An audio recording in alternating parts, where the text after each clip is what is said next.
Hey filmmakers, how's it going today? Welcome back to another live stream. Today we're going to be talking about how the a7S III might have just saved Sony from becoming an old dinosaur in the camera industry. So I would love to dive deep into this with you guys today. So hopefully everyone starts jumping in the live stream, throwing down your questions and everything like that, because this should be a live stream. I like to do my live streams where we can interact back and forth and it's not just me talking the whole time. So the Sony a7S III, the long-awaited camera, the return to the return prodigal son, right? It's the camera that we've been waiting for years. Now, I've been shooting on the Sony a7S for a really long time, almost pretty much since it came out. And then, of course, switched and started shooting with the Sony a7S II. But it just felt like the a7S III was never going to come out. Now, this is old news at this point. I mean, if you guys are watching this, you already know that it's out and it's about, but I've just got my hands on it finally. And if you watch my most recent video about fully rigging this one out, then you know that I have the a7S III now. Now, this is not a camera that I currently own. This was sent to me on loan for 2 weeks to review, test out, and everything like that. So still deciding whether or not I'm going to purchase this because, as you know, it's a really expensive camera and I may have to sell off some other cameras before I buy it. So what do you guys think? Do you have the a7S III? Have you pre-ordered it? I know a lot of guys are waiting for their a7S III to still arrive. I would love to know in the comments down below if you guys are using it yet or waiting on one to come out. So yeah, this camera really solved a lot of the main problems that I think we've all been wondering about. And so the biggest ones, honestly, the biggest ones that this camera solved, the first one for me was that finally Sony said, you know what? We've been crippling everyone for so long with our Sony Alpha lineup with only 8-bit.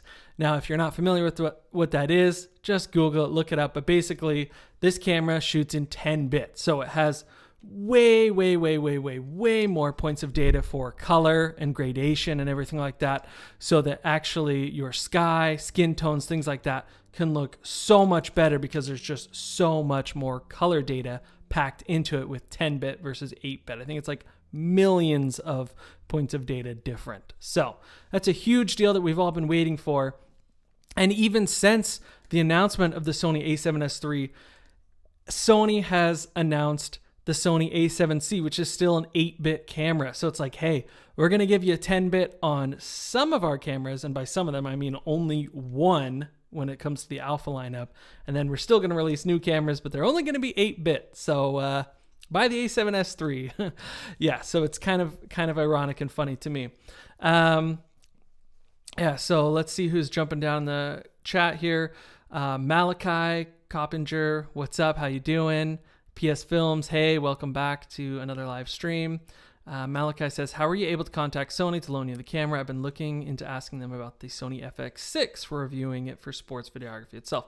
Yeah, I have a contact that pretty much manages people and helps them find ways to review the Sony cameras. So shoot me a DM on Instagram, Malachi, and I'll see if I can connect you with them, just give you their email. So yeah, that's pretty much how we got connected. Now, so with the Sony a7S III, of course, you have that 10-bit data now. Now, there's a couple things that I want to say about this. I started getting other cameras. So I had the Sony a7S, working with the a7S II, and the Sony a6500, which I'm actually live streaming with right now because it's just a great camera for live streaming, autofocus, filming yourself, everything like that. But I started getting sick of the fact that Sony only had 8-bit and it didn't have all of like the raw data that you want. So I started buying other cameras, like the Blackmagic Pocket Cinema Camera 6K, which you've probably seen me review on this channel. It's sitting on the back shelf there now. And then, of course, the Fujifilm X-T4, which I've done a lot of reviews and videos on as well. Shoots in 10-bit, ProRes 4K 422, which has been awesome to shoot with using the Atomos Ninja V, which I've also chatted about a ton on this channel. Atomos Ninja 5, Atomos Ninja V. What do you guys say? I say V. I know it's Roman numeral 5, but I still like V better. Just rolls off the tongue. So I started buying those cameras because I wanted something with more capability with color grading and everything like that. And I've been pretty impressed with it. But shooting in B-RAW for me has been a little bit of a struggle because I'm just not a huge Blackmagic DaVinci Resolve editor. So yes, I like when I shoot in RAW, of course, I have to take it into DaVinci Resolve to adjust all those settings, but I've been a little bit frustrated because the footage doesn't play back super smooth. Now, when I'm shooting in, or when I'm editing inside of Final Cut Pro 10, my footage plays back so smoothly, especially when I shoot in ProRes, which, as you know, you can shoot, using the Ninja V, of course, in ProRes on this, and it's just fantastic. The files play back so well. So I don't know. Let me know what settings do you use? How do you kind of set up your DaVinci Resolve if you use Resolve to make it actually play back smooth? Like my camera or my iMac has a decent amount of power. It's not the most spec'd out one ever. It's a couple years old, but it does have 32 gigabytes of RAM. And it has a graphics card. I think it's about 1 gigabyte. So it's not the best ever, but DaVinci Resolve just really slow on on my computer on that footage. So it makes it hard for me to want to shoot in B-RAW. So a lot of times when I'm shooting on the Pocket 6K, I'm actually just shooting in ProRes. Let me know if you guys do the same thing. I would love to take more advantage of it because with B-RAW, you of course get the incredible capability to change your ISO later in post-production, and you can change your color balance, right? So you can change your white balance, your temperature, Kelvin, later on in post-production. So if you accidentally shot at 3200 Kelvin outside and made everything look crazy blue, you can change that later and it looks totally normal. It's like, I guess you could say lossless. It doesn't affect it. It's not like you're color grading it. You're just changing that ISO or that color setting so it doesn't mush up and ruin the footage when you're pushing the colors. And then of course you can change your ISO depending on which base level you shot at on the Blackmagic Pocket 6K from 400 or 3200 ISO, and you can adjust that.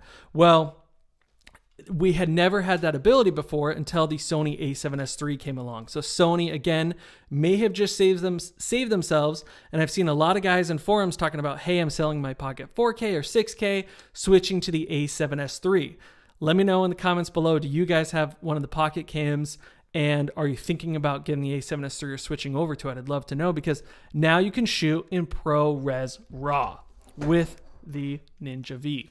And I've been dabbling with it, starting to play with it, and I really need to take a deep dive into it because it's interesting for sure. So basically, there's a whole list of cameras that are capable of doing ProRes RAW, and you can find them on Atomos's website. Maybe later on, I'll link them down in the description below so you can see which cameras are able to do it. But the a7S III can shoot in ProRes RAW, and if you're confused about what that is, because for a while I was like, okay, cool, what's RAW in ProRes? What can it actually do? Well, so ProRes RAW on the Sony a7S III allows you to later on in post-production in Final Cut, and I think it works in Premiere as well, actually adjust your ISO. So if you shot too dark or too bright, you can bring it back down, save your highlights, or if it's just too dark, bring up your ISO, which actually what's incredible is it'll let you do it at any range that this camera can shoot in, from its base ISO, whatever picture profile you're shooting in. So if you're an S-Log, I think the base ISO is 640, somewhere in that range, and then all the way up to the 250,000 ISO. So it's insane. So it'll really let you put the ISO anywhere that you want to along that scale in post-production, and it looks pretty good. Obviously, it's going to get way blown out, or it can start to get grainy, obviously, if you boost it way high, but it does allow you to adjust that very easily just in a drop-down inside of Final Cut Pro 10 and a couple other editors. So that's really cool. Now, where I was really disappointed was the fact that ProRes RAW with the a7S III does not allow you to adjust the Kelvin or the white balance temperature later on in post-production. There's no adjustment for it. It's completely grayed out when you get inside of the editor, and you just can't change it. And I thought that was kind of a bummer because I'm like, hey, ProRes RAW, this is going to be great. It's going to be a lot like Blackmagic RAW, B-RAW, and I'll be able to actually edit in Final Cut instead of DaVinci because I'm just way faster inside of Final Cut. But man, it's only halfway there. It's 50% there. I'm really wondering if Atomos is going to introduce an update for ProRes RAW that will allow you to adjust your color temperature later on. I'm not sure if that's a limitation of the camera model though, because right now with their list on their website, there are like 2 or 3 camera models that will actually let you adjust white balance and ISO.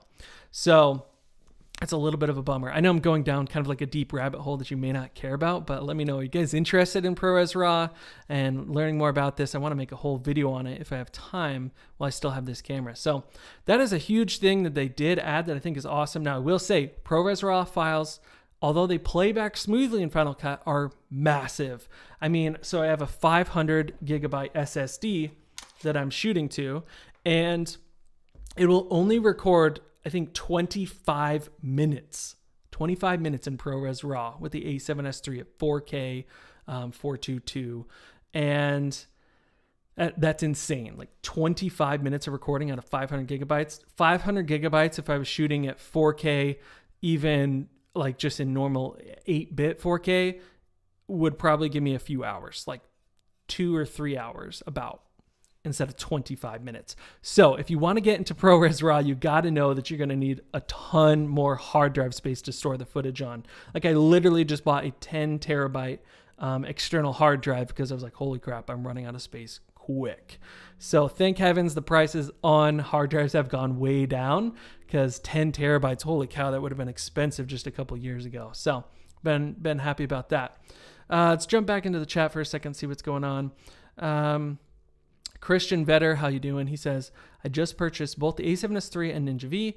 Does Atomos Ninja V support the A7S II with 16-bit recording? Did they do a firmware update to support 16-bit? So I think, unless that's a typo, I think you're saying, does it also support 16-bit for the A7S II? And the answer to that is no. The A7S II only does 8-bit. It doesn't have any capability of outputting RAW or any new update, not that I've heard of. I mean, if that happened, it slipped under the radar. For me, at least, I have not seen anything like that. Only the A7S III supports it right now. And like I said, I want to make a whole video about it, but essentially you have to update your Atomos Ninja V to the latest firmware to get ProRes RAW. And like when you do that, they have it kind of locked down for some reason. I'm not sure, but Atomos makes you get a code from their website. You then input the code into your Ninja and it will activate the ability to do that. So they kind of have it like encrypted essentially. And the A7S III came with the proper firmware to do ProRes RAW. I didn't have to do any updates on it, but I did have to update this. And I also had to update Final Cut Pro 10 to the latest version to be able to edit ProRes RAW, which meant I also had to update my operating system to the latest one, which Big Sur, which I didn't want to do because I just don't like upgrading to the operating systems that soon after they just come out. But like I said, I'll get into that in another one. But Christian, as far as I know, the A7S II does not have 16-bit. Now, the A7S III, unless I'm saying this wrong, does, I think it captures in 12-bit, and then it downscales it, or however you say that, but it basically oversamples in 12-bit, and then it outputs the file into 10-bit. It's essentially giving you better color gradation and everything like that by capturing that 12-bit and then bring it down to 10-bit, which just gives you a file size that's smaller. And they do the same thing, oversampling all the time with sensors that can shoot in 6K, but then they basically downsample it to 4K. So that's a pretty frequent thing. So hopefully I understood your question right. Oh, you said typo. I meant A7S III. I'm just seeing that now. Okay. Yeah. So no, the A7S III does not capture 16-bit. Like I was saying, I think it's a 12-bit. I got to look it up again, but I'm pretty sure it's 12-bit. And then it brings it down to 10-bit still. So I think it does the oversampling at 12-bit, not 16-bit. Now, that's different from the Blackmagic Pocket Cinema Camera 6K, which when you're shooting in B-RAW, I'm pointing it because it's on the back shelf. I should have brought it right here, but it does shoot, it does capture 16 bits, and then it also downsamples it to 12-bit. So it's actually a 12-bit camera where this is a 10-bit camera. So yeah, it's a strange thing, but basically it's going to capture better things, and then it essentially, I'm just calling it downscaling it, but downscales that bit and a lot of times the resolution, depending on the camera, to make a smaller file size. So I think it's pretty lossless in the sense that you still get a lot of that quality, but you're not compromising on just massive data file sizes. So hopefully that makes sense. I feel like I'm getting like technical and not even that technical. So hopefully I'm not boring you guys on the live stream. Let me know, do you even care about this? Sev Weber, how's it going? He says, I really want a camera, just can't afford it. Yeah, keep doing any jobs that you can. If you don't even own a camera yet, maybe you can go on shoots with friends, get paid, and then save that money for your first camera. You can get a pretty decent camera, your first starter camera, for like about $300 used on eBay, and then just work your way up from there as you get more and more jobs. Sky A, what's up? Hi from Vienna. How's it going in Vienna? Is it freezing cold in Vienna right now? I'm in Arizona, and it's warm out. I'm wearing a t-shirt. You almost never put a jacket on. I'm imagining Vienna is just like snowy cold right now, but I don't know. I've never been. Orlando guy, what's up, man? Welcome back. He says, I shoot Canon R5. I can't add anything to this conversation. You can. Welcome. I actually, you know, it's interesting because I was thinking about it today, and I was thinking, you know what? I don't know if I'm ever going to shoot Canon again, but I know some guys still love it and are shooting it. And obviously the Canon R5, brand new, has a lot of great features, but I don't know. I've been intrigued by the specs and things that have come out with the Canon R5, the Canon R6, but I've been just kind of disappointed with the overall, like, how would you say this? Like way that they've produced the cameras with the overheating and some of the things that I feel like are still a little bit crippling with them, but maybe I'm wrong. You let me know. How have you been liking it? You can definitely add to this conversation still, because a lot of guys I know still want to shoot Canon. So there is a balance there. Sky A says, are you going to buy yourself a Red? Oh, I wish. Not right now. Someday maybe. I'm looking at, of course, the Red Komodo, the most affordable Red that's ever been created. Shoots in 6K for $6,000 before adding any gear or rigging to it. But yeah, maybe in the future, not right now. I don't think it's in the cards. If anything, the next camera that I'll actually purchase would be the Sony a7S III. Like I said, if you're just joining the live stream, this is on Lend right now, but it's been a ton of fun to review for you guys and test and shoot with. So Domino Stories, welcome back. How you doing? Always good to see you. He says, small HD monitors support ProRes RAW. Okay, that I'm not totally familiar with that. I would love to dive a little bit deeper into that and do a little bit of research on it. But for the most part, any small HD monitor I've ever used has just been a monitor, not an external recorder. So I don't know if that was a question or a statement, but it looked like a statement from you. So let me know what model from small HD offers ProRes RAW. If there is one, I would love to see it. But I think it's just the Atomos recorders that can do it right now. Script fella says, is it true you don't no longer need to overexpose S-Log on the a7S III? So I'll let you in on a secret, and a lot of guys will think I'm crazy for saying this. I know there's like a lot of YouTube tech dudes that always say overexpose S-Log, by a stop. I don't do it. Honestly, I just expose to what is correct on the histogram, my false colors, and exposing to my eye, using zebras and everything like that. I just expose the image properly. I don't overexpose by a stop, and I've never had issues with it when shooting an S-Log 2, S-Log 3, whatever it is. I don't know. I kind of never drank the Kool-Aid on the overexposing thing, but because I've tested it out, and I feel like S-Log always ends up getting grainy. So I try to keep my ISO down as low as possible. So any bit of overexposing for me usually doesn't turn out great. So I'm going to have to say it's a pass for me. And I haven't seen a need for it on the a7S III yet either. So, I mean, yeah, that's kind of my answer for that. Cold War Jesus, he says the a7S III turns into a hand warmer under certain conditions.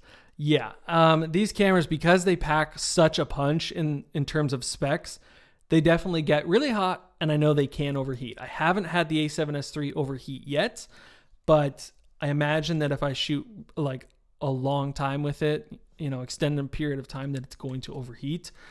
Same with the Fujifilm X-T4. I have had this camera overheat on me once now, and I was shooting in 4K 60 frames per second out in about 110 degrees Fahrenheit in the middle of the desert of Arizona with cactus around me. So that makes sense. I mean, it's electronics. Obviously, it's going to start to heat up, but I don't think it has nearly as much of a problem as like the Canon R5 in terms of heating up when it comes to the A7S III. I think they've done a better job of controlling the heat. Now, I will say, the whole topic of this live stream, how the A7S III has saved Sony from just, starting to become outdated in terms of specs. I mean, the Panasonics of the world, GH5 has been shooting in 10-bit for a long time. Fujifilm, obviously Canon has added their new stuff. So many people, Nikon, they've been adding so many specs and so many great features that we've all been asking for, higher resolutions at slow motion, and Sony just kept releasing new cameras not capable of doing any of it. It was just disappointing. So I want to keep talking about that for a second. So obviously this can shoot in 4K, 60 frames per second in full 10-bit. Now, the Fujifilm X-T4 for a fraction of the price can do the exact same thing. 4K, 10-bit, 422, which is incredible. Both of them are able to do that. This is $3,500. This is, I believe, $1,800. So yeah, pretty much half the price, and you're getting the exact same capability there when it comes to resolution and slow motion frame rates. However, this is full frame, as you know, and this is a crop sensor. So that's something else that I wanted to chat about for a second is it worth it to invest in full frame? If you have, and this is just kind of my personal take on it, here's my hot take.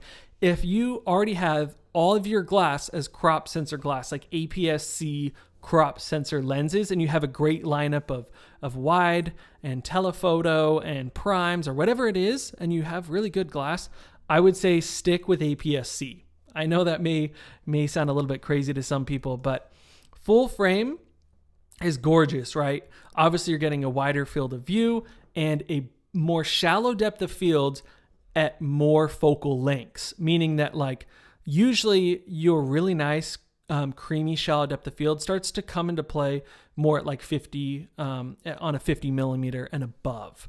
But like on the A7S III, because it's full frame, you can start to get a much more shallow depth of field at like 35 millimeters or 24 maybe even. So because it's fuller frame, because of the full frame, you're able to get a better shallow depth of field with less telephoto lenses.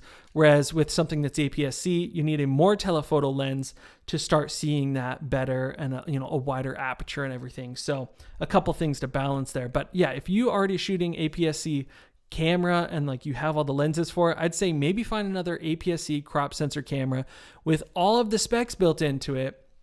Because one, the camera is going to be much less expensive. This is half the price of the A7S III. And your glass, you're not going to have to buy new glass. And if you decide to buy new glass, it's going to be much cheaper because crop sensor glass is so much more affordable, like half the price usually of full frame glass. So that's just my tip on it. Right now, I kind of have a mix of full frame glass and crop sensor glass. So I've been kind of divided because all of my full frame glass right now is manual focus. It's these Rokinon Cine DS lenses for the most part that are manual. So this will work on a full frame or a crop sensor. But if I want really good autofocus, this is the G Master. This is the Sony 24 to 70 millimeter, which is really great. It's f2.8. The aperture, is constant f2.8 from 24 to 70 millimeters. And it's really nice, but it's also really expensive. This is $2,000. Also, this is just on lend for me from Sony right now. So even just this in my hand is $5,500 without the cage, which is just really expensive. So if you want something similar, you can definitely get it a lot cheaper if you stay, with a crop sensor. So it's just something to keep in mind. It's kind of a balance. So, all right, let's check it out. Sky A says, would you rather use a A7S III or Oder, I think he says means or the Blackmagic 6K for the rest of your life? Oh, geez. You know what? Honestly, I think that's a pretty quick answer for me. I would choose the Sony A7S III over the Pocket 6K for using for the rest of my life. And the main reason is the ergonomics of the a7S III is just so much better. And it's got a flip out screen and in-body image stabilization, way better autofocus, way better battery life, and you can take really great photos with it, and it's full frame. So yeah, I would choose the a7S III over the Pocket 6K if I had to for like the rest of my life type of thing. Absolutely. Even still today, like if it wasn't a permanent thing, the a7S III definitely I think has a lot of advantages over the Pocket 6K, but the Pocket 6K is still a really great camera and has all of its own advantages. So it's hard to say and like speak in absolutes, only a Sith speaks in absolutes. I can't say. If you guys are enjoying this live stream, hit the like button right now. Obviously, I love doing these for you guys, and all the likes, comments, everything like that helps the algorithm, helps my videos come up to you guys so we can have more conversations and, become better friends in the camera world, because I just love geeking out over this stuff. So please like and subscribe. Let's keep going. Let's see. Domino Story says, Sony or Canon, choose your favorite. Yeah, I mean, like we already said, you're loving the Canon R5. I think I'm a Sony guy, man. I've been doing Sony for a long time. My first DSLR camera I bought was the Canon Rebel T3i. That's how I started. I think a lot of people start in the Canon realm, and then I switched away from that years ago, and right now I don't think I'll ever go back. The Canon R5 was the closest to me being like, yeah, I might go back for that. But the whole like shooting in 8K, but only for a couple minutes, and then it overheats, and then you got to wait. Like, that's a big problem for me, because when I shoot all day for projects and clients, and I shoot for hours at a time, to where I need like a workhorse. And even sometimes these mirrorless cameras that don't have as bad of overheating problems do overheat, and they can't stay on as long and work as hard as like some of the cinema cameras. So it's funny, this whole Sony's been saved by the a7S III. Well, I would say in addition to the a7S III, the new Sony FX6 and FX9, I think, have really also saved the Sony lineup of more cinema cameras, because, Canon keeps coming out with the C300 and the CX9, or no, it's not X9, whatever it's called, C70, and those are really great cameras. And Sony, I think, was falling a little bit behind because they just didn't have that full frame cinema camera yet. So the FX6, the FX9 have filled a hole there. I've been asking for that for a really long time, because I shoot on the Sony FS5 Mark II and the Sony FS7 Mark II at the studio that I work at. And I'm just been like asking for so long. I'm like, why don't they put a full frame sensor into this camera? It's so great. But a lot of times I'll reach for the Sony a7S II and, hopefully now 3, because it has that full frame look that I just can't capture with the FS5 and FS7. So as soon as I saw that they announced the FX6 and the FX9, I was just so excited, because I was like, yes, finally they're doing something that, that I've been wanting. I think a lot of people have been wanting, is a full frame sensor inside of, a cinema style body, a cinema DNG style body. So I think that these 3 cameras, a7S III, FX6, FX9, have really, really helped the Sony lineup of cameras. Which brings me to some whole other thoughts on some of their other new cameras, like the Sony a7siii. That's like such a weird spot for me, because I love the size of it, because it's that same body style of the Sony a6500, a6600. It's small, it's compact, and it has a full frame sensor, but they still crippled it with 8-bit only, and it doesn't have like all the features that the a7S III got. Or even near. Obviously, it's not going to have all of them, because it's cheaper. It's only $2,000, but it has a lot of limitations. So yeah, I think if I were to buy a Sony camera today, another Sony camera, and it wasn't the a7S III, I would probably get a crop sensor. I'd probably get the Sony a6600, one step up from my a6500, because it has fantastic autofocus, a full flip out rotating screen, in-body image stabilization, and better battery life and everything. So I'd probably go with the a6600, that crop sensor, and I already have a bunch of crop sensor Sony lenses. All right, let's check out a couple more comments here. Evil Dog Films, what's up? He says, looks like an amazing camera for sure. Just got here. Welcome to the live stream. Timothy Gothra, having a conversation with someone. What's up? Scott Morgeson. He says, I shoot the Lumix G9. Is M43 dying? I love it though. Yeah, so I've never shot on Micro Four Thirds before. I've kind of like played with and held a GH4 and a GH5, but I've never actually shot a project on one before, or just even a YouTube video. So my struggle with it is that literally it's a 2x crop, which already APS-C is a 1.6 crop, which is pretty significant. So coming from shooting full frame so frequently with the Sony a7S, a7S II, and now a7S III, that crop sensor, the Micro Four Thirds, is a hard pill to swallow for me. I know people get amazing footage out of it. I've seen so many great videos shot on Micro Four Thirds, but I don't think I can do it. It struggles in low light. It struggles to get shallow depth of field, but obviously the advantages are much cheaper glass, and just cheaper cameras altogether, because the sensor is so much smaller, cheaper to build, and everything like that. So yeah, I don't know that it's dying. I know there's still like all the Z cams, a lot of them have Micro Four Thirds. Obviously they made their full frame lineup of those as well, but I don't think it's dying, but it's not something that I think I'll ever buy or shoot on. JKMO200, what's up? Welcome to the live stream. Domino Stories says, I didn't get to use Panasonic camera, but it is giving nice review.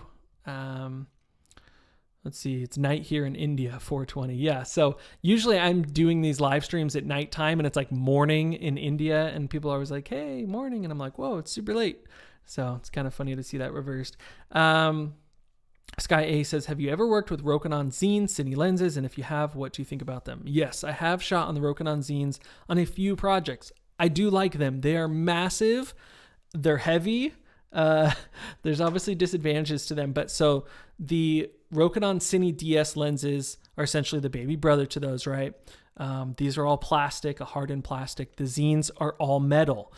So essentially, and this is from talking to the reps at NAB, basically they did confirm with me that yes, it's essentially the same glass inside of the Rokinons as it is in the Zines, except the coatings on them are slightly different. So I guess the coatings on the Zines are better, which might help with your color rendering and your lens flares a little bit. Other than that, the basic like glass configuration, the basic glass configuration is the same. So really what you're paying for with the Zines is a really nice cinema housing. You're getting, better basically teeth and better focus throw and everything like that, and just a better looking piece of glass. Now, I will say that when I did shoot on them, they did look a little bit better. I wouldn't say that they were like double, triple worth the price of the Rokinons better, but they do look a little better. They definitely do. They look a little bit sharper. I think that the depth of field is a little bit more creamy, but it's not a massive difference. So it's hard to say if it's worth buying because the price difference is so huge. A Rokinon Zine lens, depending on which one you get, is about $1,500, maybe $2,000, depending on which one you get. Whereas the just Rokinon Cine DS are about $500 a piece, depending on which one. So huge price difference for not a massive leap in quality. So it's that weird, can't remember the name of the graph, but basically like where the actual increase in value isn't much compared to how much more you have to pay. Can't remember what that's called, but leave a comment if you know what I'm talking about. Watchmaker FS, he says, how are you processing the audio from this mic? Yeah, let me know. Is that a bad? Like you're wondering, sounds terrible. What's going on? No. So basically, this is just a Rode NT1A microphone running into an audio box USB, which is just essentially like a preamp. It's providing phantom power, and then it just goes right into OBS. I'm not doing any processing on it, so hopefully it sounds good, but I don't know. Let's see. Domino Story says anamorphic or circular. Choose. Yeah, I love these like ultimatum questions. You must choose. If I could, I would always shoot on anamorphic. Okay, I wouldn't say always. That's not true. Depends on the project. Anamorphic is so gorgeous, and I've shot on it a few times. It's beautiful. Obviously, the lens flares, the bokeh, everything about it is very cinematic, filmic, because we've seen so many films on it. But it's extremely expensive. The lenses are expensive. It's a little bit more difficult to shoot on because you get more warping around the edges, more vignetting. I would probably, if I could, at all times shoot on anamorphic, yeah, but it's not right for every situation, every commercial, every piece of client work. Circular is probably it's really the standard, but anamorphic is just so gorgeous. It's really artistic. Hangs for Fun, what's up? Thank you for the super chat. I really appreciate that. That's awesome. He says, many thanks for all your efforts on your channel. I just had knee surgery today, but wanted to hop on real quick and say, have a great day. Thank you, man. I appreciate that. Good luck with your knee surgery. Hopefully everything heals up okay and you can get back out to running around, shooting stuff, and no long-term issues there or anything. That's intense. So thank you very much. I appreciate that. It's donations like that keep the channel going, keep me motivated to keep on doing these live streams, making content for you guys. So I appreciate that. All right, I'm trying to get through all your comments here, but also like stay on topic about the A7S III. It's kind of hard to do. So let's see. Scriptfellow says, I'd love to stick with APS-C Sony glass, but Sony doesn't do a 10-bit APS-C camera. Not yet. You're right. So I think they will, honestly. So here's where Sony really needs to catch up. They've just caught up with the Sony A7S III, and I think they kind of scared a lot of people with this camera, and by that I mean like manufacturers. I think that Canon, Panasonic, Blackmagic, I think a lot of people are like, oh crap, they finally did it. The unicorn has arrived. Like, yeah, I think really that they're going to disrupt the market again with this. Yes, there are other cameras out there right now, full frame, that can do something very similar, but they just don't have as much glass and lenses available.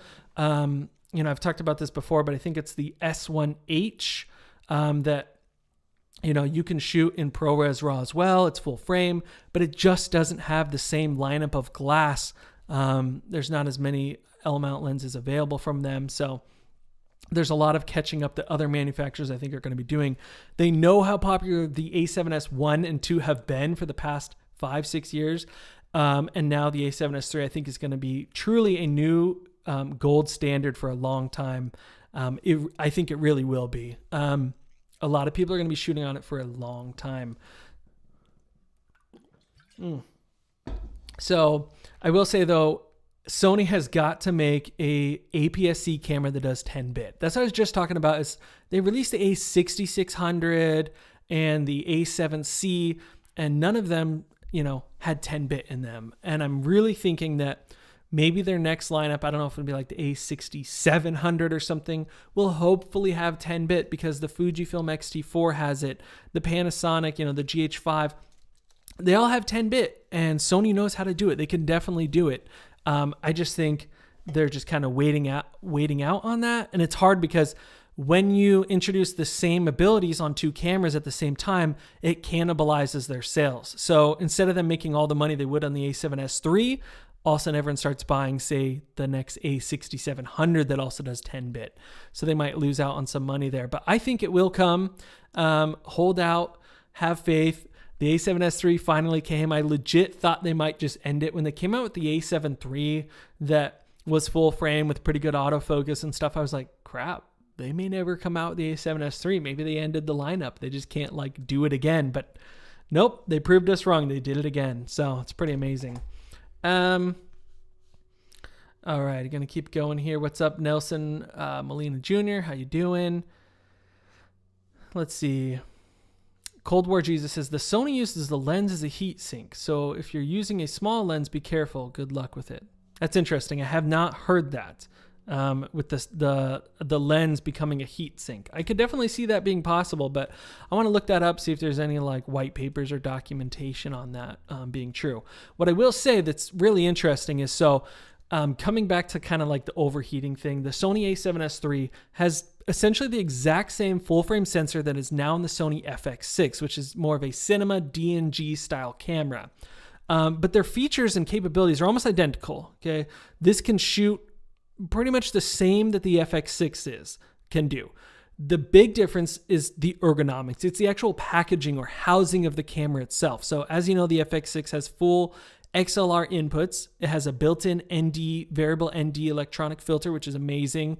And it uses different batteries and so on. But the biggest thing about it is it doesn't have overheating problems because it's so much bigger, and they can put all the cooling and heat sinks in there, and the FX9 has fans and everything to cool it off, silent. So those features help keep these cameras cool and running for a long time. So the studio that I work at, oftentimes we leave our Sony FS7 or FS5, both Mark IIs, on all day. I mean, like 12 hours, never turn them off. And then the next day, the same thing. Sometimes they get left over.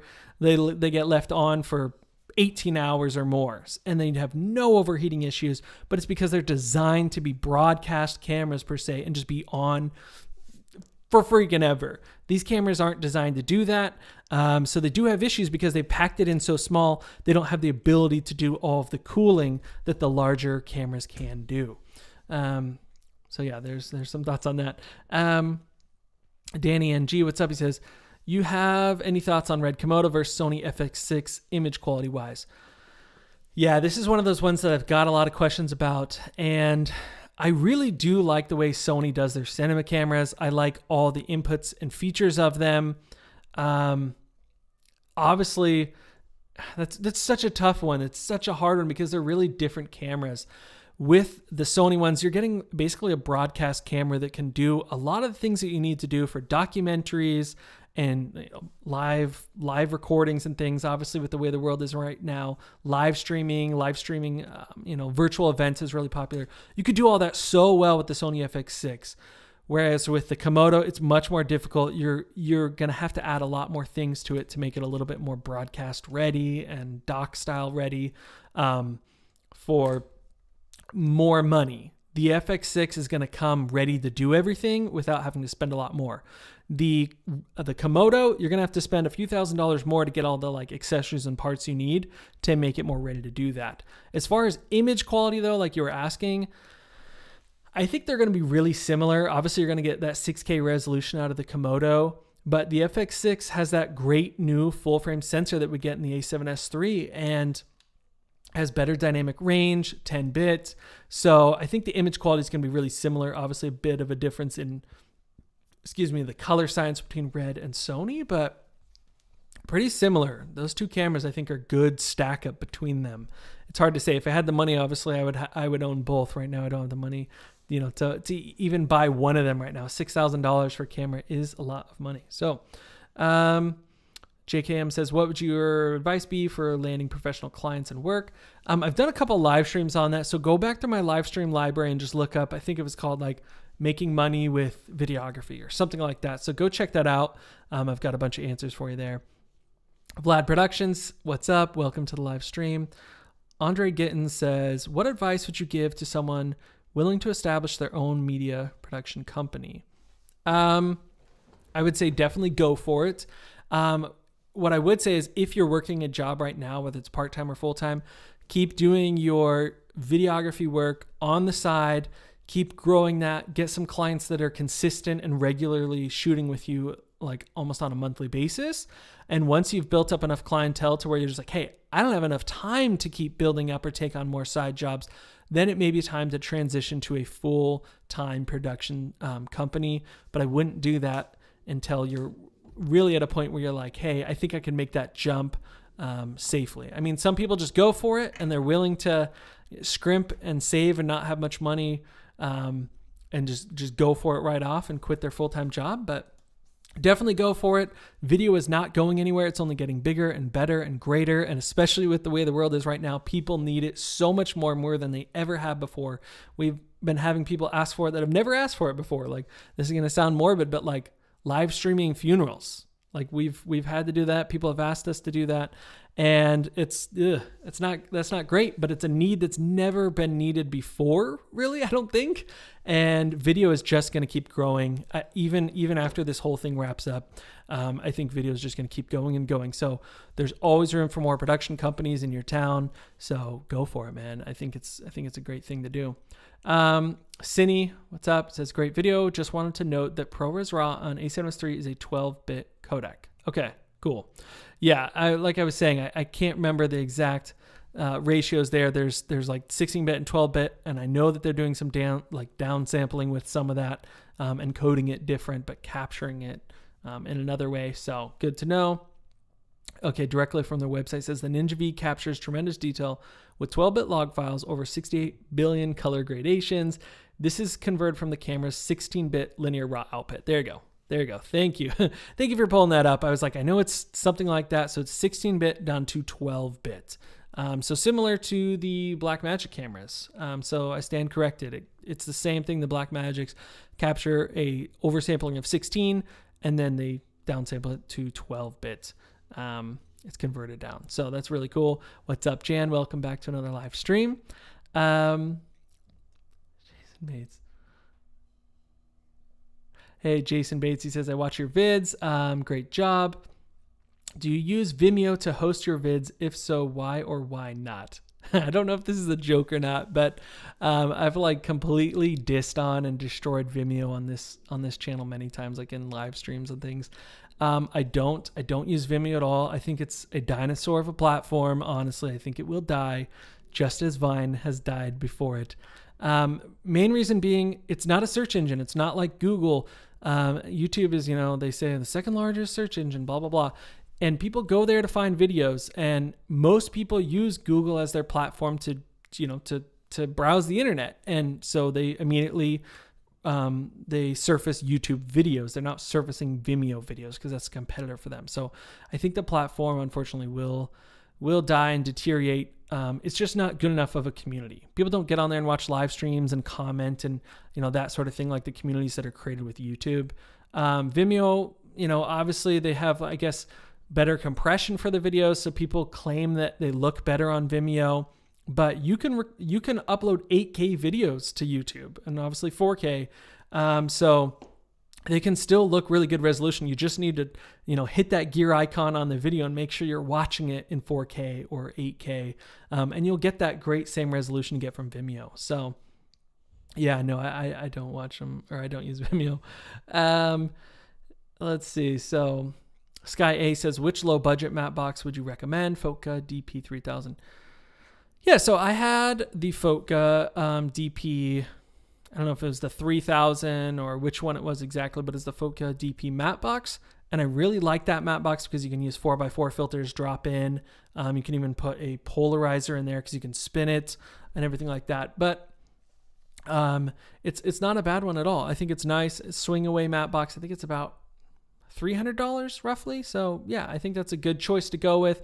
Right now I am running the Polar Pro matte box because it's just so lightweight, clips onto the front of the lens, so I don't always have to run 15mm rods, and it keeps my setup a lot lighter and smaller, but it is a more expensive thing. It's definitely an investment if you want to get into that. So let's keep talking about some of the Sony stuff, and I'll jump back into your comments, guys. Thank you so much for staying engaged. Again, if you're liking this live stream, be sure to hit the like button if you haven't hit it yet.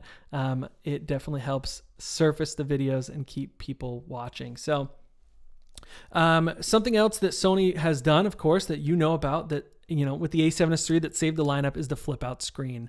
This is the only full frame camera I think that they have with the flip out screen, and now the Sony a7C also has the flip out screen, but it doesn't shoot ProRes RAW. It doesn't shoot 10-bit. So this is a huge deal to finally have a flip out screen. I thought for years they just wouldn't do it. I was like, maybe it's a copyright thing, some sort of, not copyright, but some sort of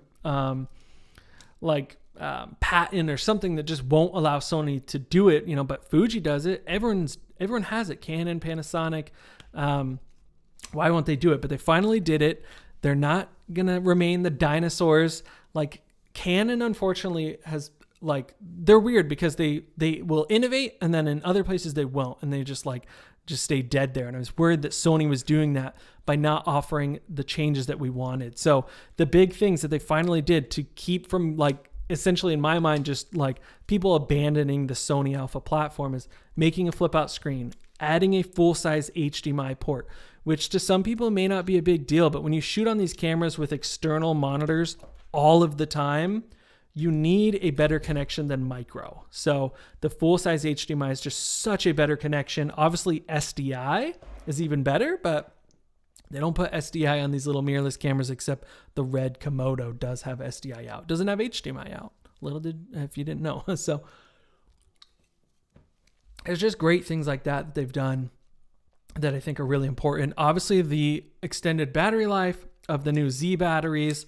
They've been putting the Z batteries into the cameras for a little bit now, but it's obviously like really nice because everyone complained about how teeny tiny they were and just not good enough. Another major improvement, you know, you guys probably know this stuff already, but it's just really important for me to, like, as I've been using this camera, testing it out, it is a major thing, is that the menu system is now updated. So it's just so much easier to navigate. It's fully touchscreen, which is incredible. You know, their menu systems have never been touchscreen before. They put touchscreen on their cameras, but then again, they completely basically cripple hammered it by making it touchscreen only to pull focus. Like, why? I've never in my life, okay, that's not true, but almost never in my life have I tapped on the screen to decide where to focus, like while filming. Like, I want to focus there. The logistics of that and the ergonomics of that when actually filming has never been useful. But having touchscreen menus is useful because you're like, oh, there it is, and you just tap on it and you're good to go. That's the first camera they put it on. Blackmagic obviously has it. I think Canon's menus are now all touchscreen, and it's just so much better, easier to navigate, and they've just set it up so much better. So Sony, again, is redeeming themselves, saving themselves with the a7S III and the things we've all been asking for. So full-size HDMI, flip-out screen, you know, a touch screen and better menu system that actually is much more navigable. So big things helping them stay ahead of the curve and not get left behind with all these other camera manufacturers just like kind of out innovating them, it feels like sometimes. Brown Guy Made IT, what's up? Welcome back to another live stream, man. It's always good to have you here. Maxim Rasu says Sony a7S III versus the Pocket 6K. We talked about this earlier in the live stream if you want to rewind it after this is over and watch it, but the a7S III, I think, has the leg up on the Pocket 6K in so many ways in terms of being a daily shooter because of its ergonomics, battery life, in-body image stabilization, incredible autofocus, and ability to do great photos. So I think it has the leg up in many ways, but when it comes to price and having Blackmagic RAW, B-RAW, the Pocket 6K, of course, knocks it out of the park there. So different cameras for different purposes. But man, if I had to choose, I probably would pick the a7S III as the daily shooter just because it's more versatile, especially for the kind of work that I do. All right. So Greg Jones, what's up? He says, I made it. Hate missing these streams. Yeah, man. I kind of had a change in schedule today, so I was able to get on to an earlier live stream today instead of so late. I know I miss a lot of guys because everyone goes to sleep by the time I get on. So glad you could make it. Peter Jolly, what's up? He says, I actually edited a funeral video when I was interning a few months ago. Yeah, kind of depressing, but that's the time we're in right now, man. And video is just really, really needed. So I know other guys out there are doing it too. So that's interesting to hear. That you're doing the same kind of thing. So, Harry Rom, I'm sorry, I butcher the usernames every time. Harry R says, I would probably invest in a7S III if filmmaking was my profession. For a hobbyist like me, X-T4 is great value. Which lens would you recommend for the a7S III? Heck yeah, man. Fujifilm X-T4. Seriously, I can't like shed, more love on this camera than I've tried. For the price of about $1,800, getting 4K, 422, 10-bit in 60 frames per second. It's incredible. Obviously, it's a crop sensor, but still beautiful image, flip out screen, just so many of the great features for such a better price. But yeah, as far as a great lens for the a7S III, the most standard basic that you possibly could pick up is the 24-70 zoom. And that's on any camera, honestly. The 24-70 zoom at a constant aperture of at least f2.8 is going to give you a nice shot of depth of fields at any focal length. And 24-70 is great. You're going to get wides, portraits, you know, a little bit of that telephoto, be able to really zoom in. Great lens. Again, it's expensive though. $2,000 on a full frame is expensive.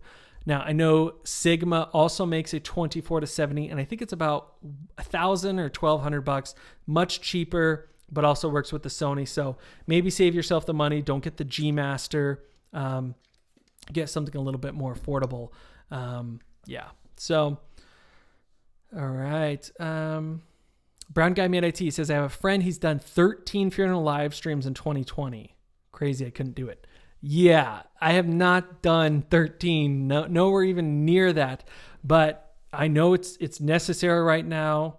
Unfortunately, it's, like I said, it's not the most exciting. It's a little bit of a depressing topic, but it is a way to make money. And I think video is just going to keep going up and up and up and up in terms of its usefulness.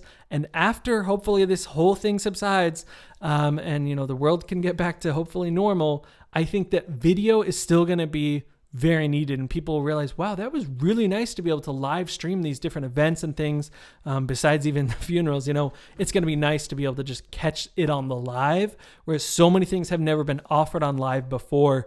I know, like, it's kind of funny to say, but like church and things like that, just you could never, you know, school for some kids. It's nice to be able to know that is an option. So I think if you're like worried about video and it's like it, I don't think it's going anywhere. It's just going to get more and more useful, especially when it comes to like its live applications.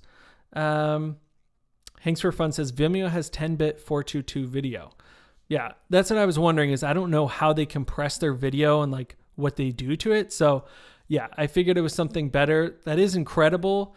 It's just hard because it's like the videos don't get surfaced really well on Vimeo unless it's like a staff pick or something. I don't feel like people go on there like searching for things. So I think it's maybe a good spot for like, how do I say this? Like your portfolio, maybe on your website, you could use Vimeo instead of YouTube. And that way you don't get like, you know, worse compression and that sort of thing. I just don't think it's for me, but yeah, that's really cool that they have 10-bit on Vimeo. So I knew it was something higher. I just didn't know what the compression ratio was there, like the resolution and everything offered. So Levin says, hey, from Germany, I'm a pupil. I love to create videos. Your channel inspired me every time and keep going. Do you have any tips for me if I want to start out and improve my work? Yeah, man. Hey, welcome to the stream. It's great to have you here. And man, you're starting much, much younger than I did. I really didn't start getting into videography until my early 20s. And, you know, 16, that's incredible. I played with cameras at that age, but not in a serious way. The fact that you're here watching this live stream, you're going to be leaps and bounds ahead of me by the time you're my age. What I would say, tips for, you know, starting out, improving your work, keep watching tutorials and videos online and learning more, but then actually get out and just experiment, do shoots for people for fun, for free with your buddies. You know, 16, you're still, you know, in high school, I would think. So go make stuff constantly and you'll get better and better at your video work and your storytelling. So just create, have fun with it, keep going. You'll get better and better. I look back on stuff that I made 1 year ago, 2 years ago, 3 years ago, and I'm just like, holy cow, that was terrible, you know? And obviously like, it's not that bad, but my standards now have just improved and gone up. So yeah, just keep creating and learning, from videos online and tutorials, and, you know, maybe take some of the classes online, full-time filmmaker, those sort of things.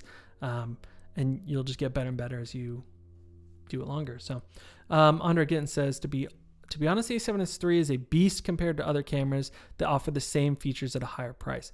Yeah, man, the a7S III is an absolute beast. I've been so impressed with what it's been able to do and the features all built into it. It's really incredible. Some other things that I wanted to mention really quick about the a7S III and how it's, I believe, saved the Sony lineup of cameras by finally offering its people offering its customers the things they want, is the dual SD card slot. You guys know about this, but it's worth mentioning because it's something that everyone's wanted for a long time and they just have not put into their Sony Alpha cameras. So the ability to have the dual card slots that don't just take the SD cards, but they also take their new, more proprietary ones that shoot at a higher megabit is really important to say, because a lot of cameras that are much more affordable have already been doing dual card slots for a while, like the Fujifilm X-T4 that I have right here. You got dual card slots. You can record to both of them simultaneously. You can roll from one to the next as you run out of space. That's really nice to have. And the fact that this camera costs pretty much half the price of this one, it was about time for Sony to add that capability. So that's something for me that was like, hey, look at all these other cameras and manufacturers that have been doing it for a long time. It's time for Sony to step up and not get left in the dust, not become a dinosaur, and actually add the things we want. So that was something else that I think was really worth mentioning. 4K 120 frames per second. I need to start playing with that. I've only been shooting at 60 frames per second, 4K. I need to try the 120 and just see how good it is. I need to do some tests with that. Maybe I'll do some of that this week and let you guys know. That's an incredible improvement. There's not a lot of cameras right now that shoot 4K 120 frames per second. So in a full frame sensor with all of the features packed into with in-body image stabilization and great autofocus. Like, that's a huge deal. Really, really impressive specs. A7S III has like really stepped up the game for Sony, whereas I just kept being disappointed by their new announcements. But this camera, the FX6, the FX9, have been very, very impressive with what they're doing. All right. Levin says, is the Sony a6000 okay for beginners? Just 1080p, but is it good enough? Yeah, I'd say that's a great beginner camera. It's small. Those, like I said, I'm shooting on the Sony a6500 right now. I still use it all the time for live streams, filming talking heads sometimes. It's still a great camera. So yes, I would say go for it. 1080p is still pretty much the standard of what's watched online. Most of the time what you're watching online is in like 720p or 360p, especially if you're watching on a mobile device. It's way, way, way, way lower resolution. So 1080p, most clients usually still only ask for 1080p. 4K is oftentimes a bonus for a lot of our clients. They're like, oh, 4K, that's nice. They just need 1080p most of the time. So no problem with that there. All right.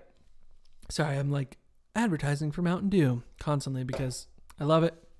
Keeps caffeine going. So let's see here. Greg Jones says, I felt the same way about touching the screen for focus, but then I got into mobile filmmaking using Filmic Pro, changed my mind from not to, not too bad. Interesting. Yeah. I haven't used Filmic Pro on a mobile phone yet. I've thought about buying it and downloading it for a while. Just kind of experiment with it, see how it works on my iPhone, but I haven't yet. So that's interesting. Yeah, the touch to autofocus or touch to focus still is just hasn't been intuitive for me, especially because when you touch the camera, you introduce a little bit of a jitter, especially when you're in the middle of rolling and you're changing focus. So it hasn't been something that I've wanted to do, but that's interesting to see that, hey, it's worked out well for you. So Mibura online says, hi from Colombia, waiting for my new A7S III. How do you manage previewing down Mac OS?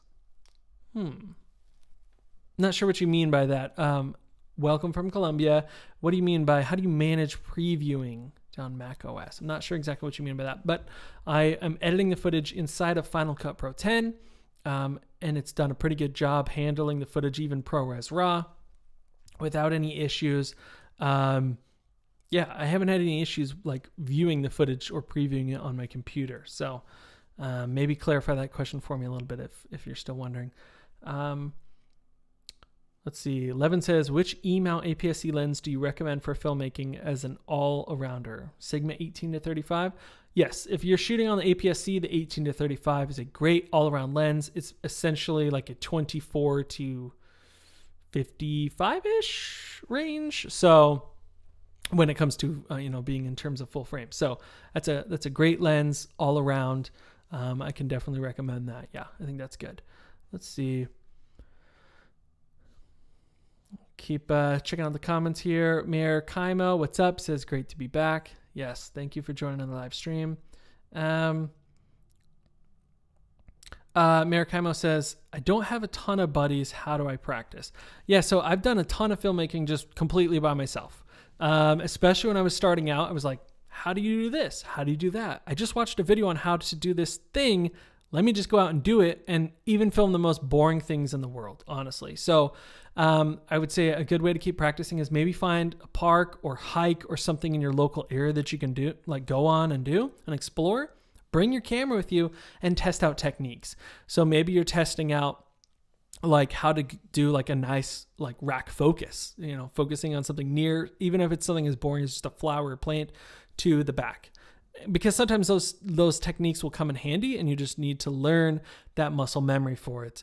Or, testing out a new piece of gear, whether it's a slider or a gimbal, and just learning like, hey, how do I get a really good pan or tilt or, push in or pull out or whatever it is, and just play around at your local park or on a hike or whatever it is. And you can like get better and better. And I've done a ton of stuff like that. And like, honestly, I'll never post any of it. I'll never publish any of it. I'll never maybe even edit any of it. Excuse me. But I've done all that practicing completely by myself, just walking around like that crazy old guy, that crazy old dad with his camera kind of thing.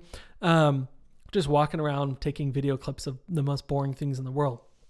But practicing, learning the limitations of my camera, learning the limitations of my lens, and then sometimes going back and color grading it or making a little edit just for fun that I will never post anywhere or use, but just strictly for myself. So you can definitely practice without anyone. It's better to practice with people, but I've done a lot of it by myself.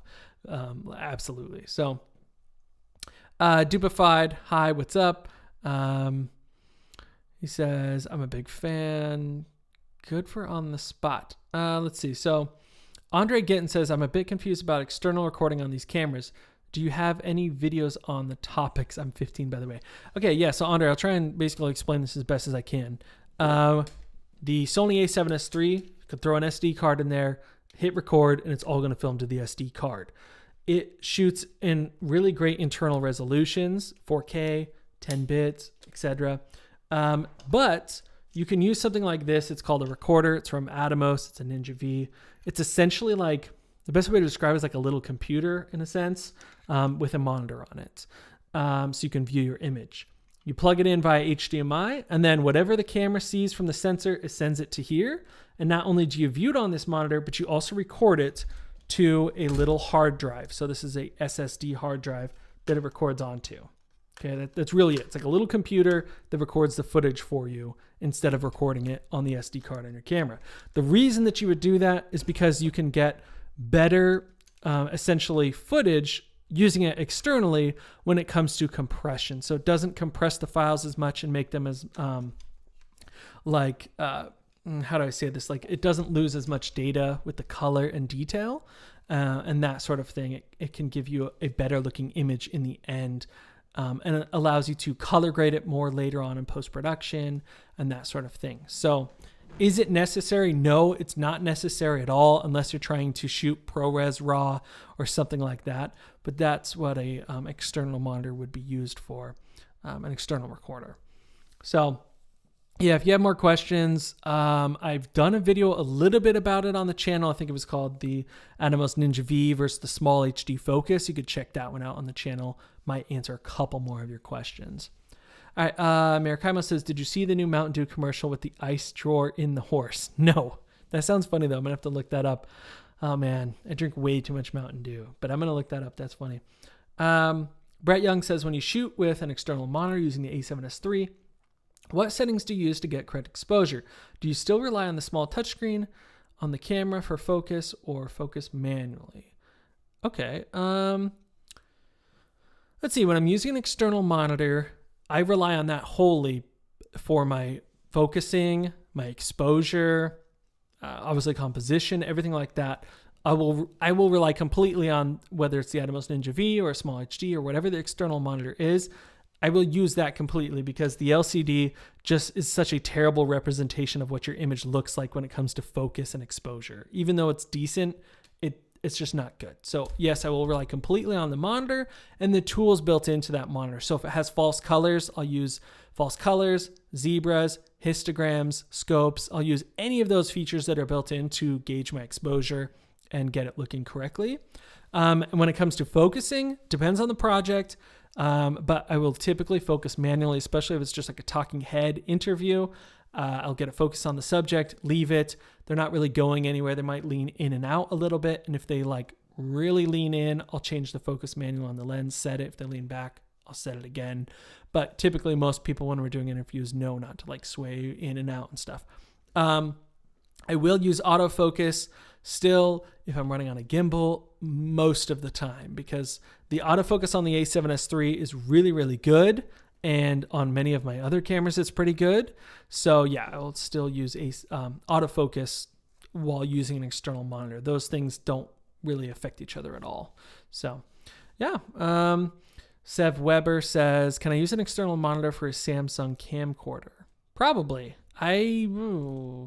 If it has an HDMI out on it, you probably can. You could probably plug in a little monitor and see the image. I don't see why you wouldn't be able to, but maybe look up your camera model, find the user manual and just see what it does, see what outputs it has, but I imagine that you could.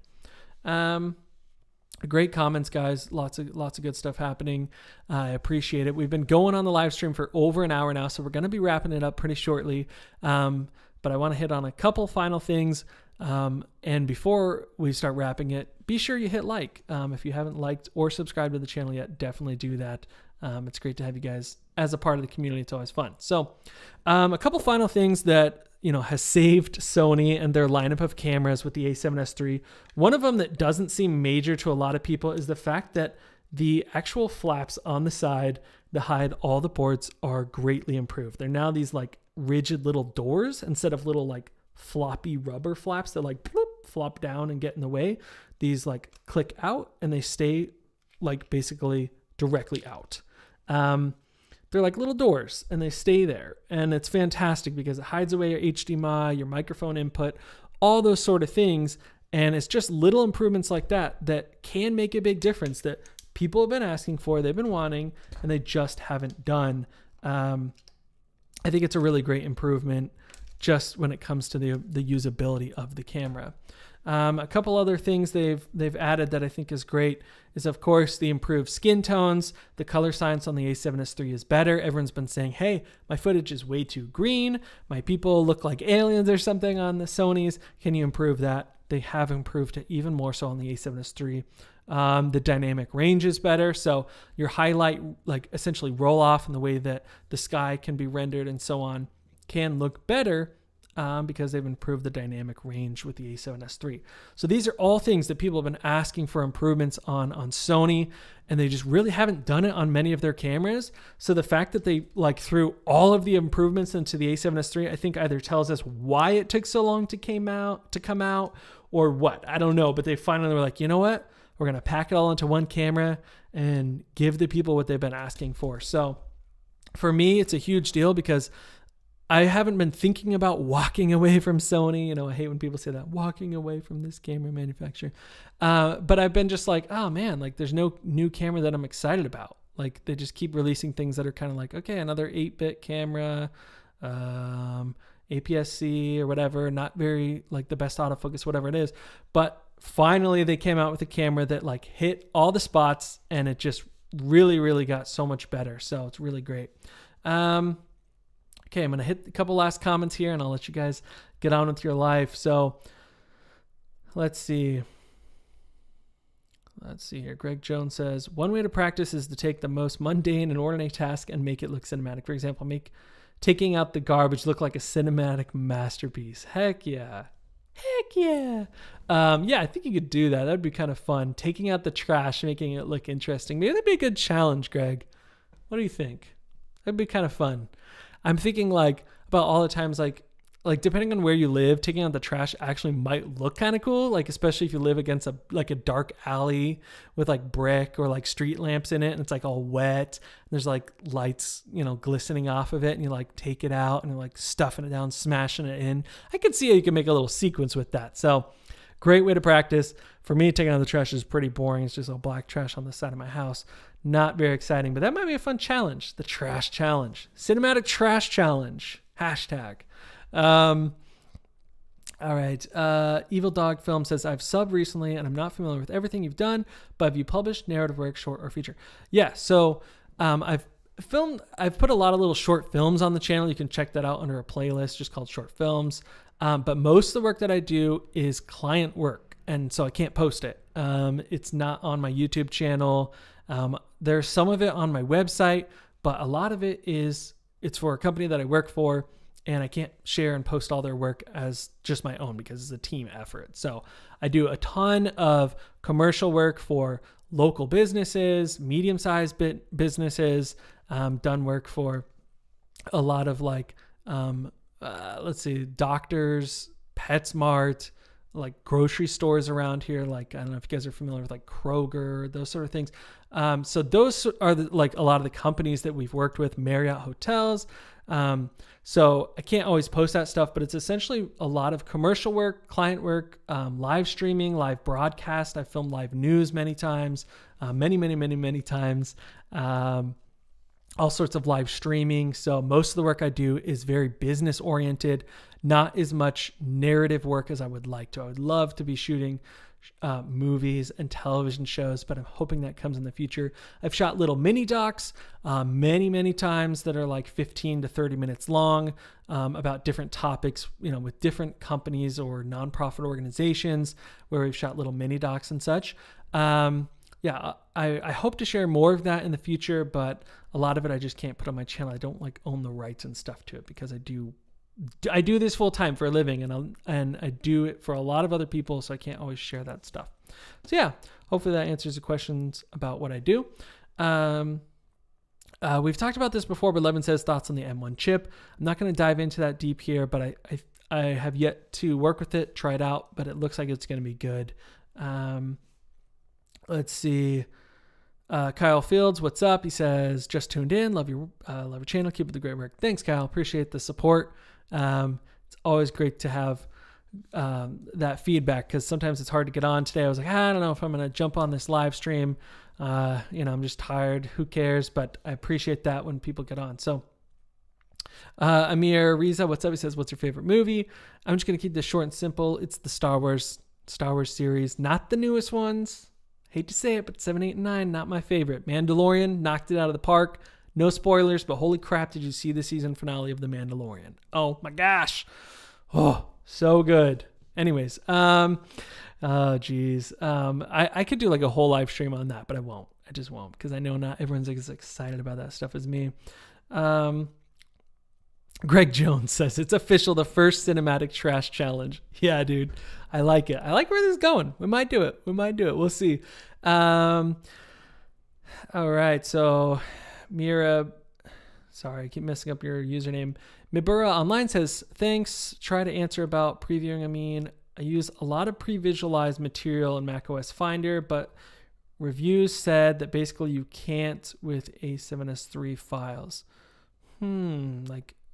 You're doing like pre-visualization work before you start going out and filming something, and the A7S III is like the user, like the camera you're putting up. Not totally sure. I'll have to do a little research on that to get back to you. Max, what's up? He says R5 8K RAW. Yes, great stuff there. We talked about it earlier in the live stream, Canon versus Sony. I just think there are a couple things that are keeping Canon from being really successful. The biggest one being that you can't film for very long. And when you got to film all day and things are overheating and have limitation in record times, that is a huge cripple hammer on your camera that the Sony A7S III just really doesn't have a problem with right now. So, good stuff. Thank you guys all so much for joining the live stream. It's been a ton of fun. Hopefully I've cleared up a couple things about how I think the Sony A7S III has saved the Sony lineup of cameras. They finally released something with new features, new things that we've all been asking for years. And I'm just so happy that they finally did it. A7S III is going to be a great camera for many, many years to come. So stick around, hit subscribe if you haven't already. I'm going to have a ton more videos hopefully coming out in the A7S III. As long as I have it, I'll be putting a couple more things up on the channel. So please stay tuned, subscribe, hit like, all that good stuff. It's a ton of fun to chat with you guys, put actual like names and faces to the channel because I know you guys watch, but I don't always hear from you. So it's great to actually interact, talk back and forth, and not just be a dude that's like, yeah, I post videos. Aren't I so cool? Like, no, I'm not like that. I'm just like you guys, just a humble little videographer, filmmaker. And I just love to share that stuff with you guys, talk about it. So it's fun to have an actual community. So appreciate you guys jumping on the live stream. We'll catch you in the next one. Have a great night, day, morning, whatever it is, wherever you're at. I will see you guys later, and enjoy your holidays. I know Christmas is coming up. If you celebrate that, Merry Christmas. Otherwise, I will see you guys later. Take it easy.